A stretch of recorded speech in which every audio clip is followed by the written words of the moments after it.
ভারতের নাগরিক কারা? এদেশের নাগরিকত্ব আইনের ব্যাখ্যা করে স্বরাষ্ট্র মন্ত্রক জানিয়েছেন, 1 নম্বর হচ্ছে 1950 সালে 26শে জানুয়ারির আগে যাদের অবিভক্ত ভারতের জন্ম এবং স্বাধীনতার পরেও যারা ভারতবর্ষেই থেকে গিয়েছেন তারা সকলেই ভারতের নাগরিক। তাহলে আমরা জানতে পারলাম 1950 সালে 26শে জানুয়ারি আগে যাদের অভিভাবক অর্থাৎ পিতামাতা বা আর কেউ যারা জন্মগ্রহণ করেছে এবং স্বাধীনতার পরে যারা ভারতবর্ষে থেকেই আছেন তারাই হচ্ছে ভারতের নাগরিক।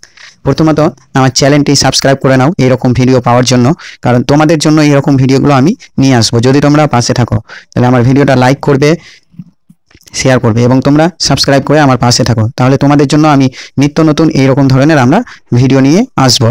ঠিক আছে, তো আমরা প্রথমটাতে জানতে পারলাম স্বাধীনতার পরে যারা ভারতে থেকে গেছে তারা কিন্তু ভারতের নাগরিক। যারা 1950 বা 26শে জানুয়ারি আগে যাদের অভিভাবক ভারতে আছেন তারাও কিন্তু ভারতের নাগরিক। 2 নম্বর হচ্ছে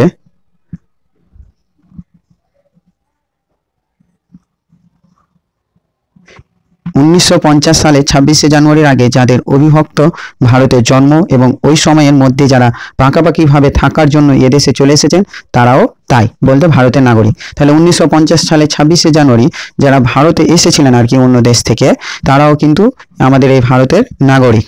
ঠিক আছে, তারাও কিন্তু ভারতের নাগরিকত্ব পাবে, তারাও কিন্তু মানে এই দেশেরই নাগরিক যারা 1950 সালে 26শে জানুয়ারি আগে থেকে মানে যাদের অভিভাবক পিতামাতা বা দাদু বা আর কেউ যারা আমাদের ভারতে এসেছেন আর কি অন্য দেশ থেকে। 26শে জানুয়ারি আর কি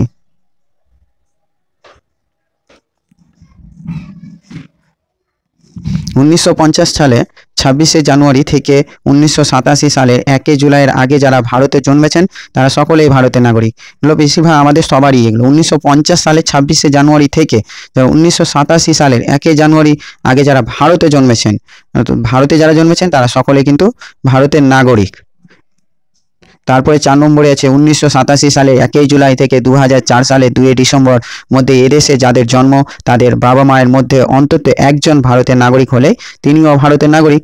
জানি 1987 সালে 1 জুলাই থেকে 2004 সালে তো আমাদের বাবা মা জন্ম ভারতে আমাদের, তো যাদের বাবা মা 1904 সাল থেকে 2 ডিসেম্বর মধ্যে ভারতে জন্ম তারা কিন্তু সকলেই ভারতের নাগরিক।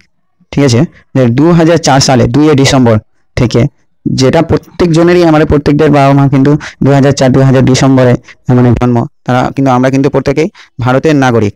অতএব আমাদের এই বিষয় নিয়ে কোনো মানে চিন্তা করা বা কোনো কিছু করার দরকার নেই, কারণ 2004 সালে 2 ডিসেম্বর মানে আমার বাবা মা জন্মেছে বা আমরাই তো 2004 সালের মানে ওদিকে আর কি, আমাদের বাবা মা তো আলাদা, তো তাহলে আমরা তারাই হচ্ছে কিন্তু ভারতের নাগরিক।